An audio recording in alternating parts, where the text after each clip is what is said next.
கங்கை கரையில் அடியவர் கூட்டம் கண்ணனை தேடும் கண்களில் வாட்டம்.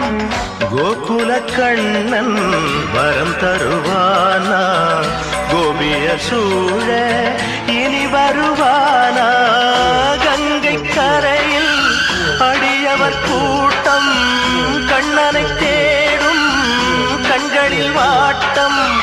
கோகுல கண்ணன் வரம் தருவானா? கோபிய சூழ இனி வருவானா?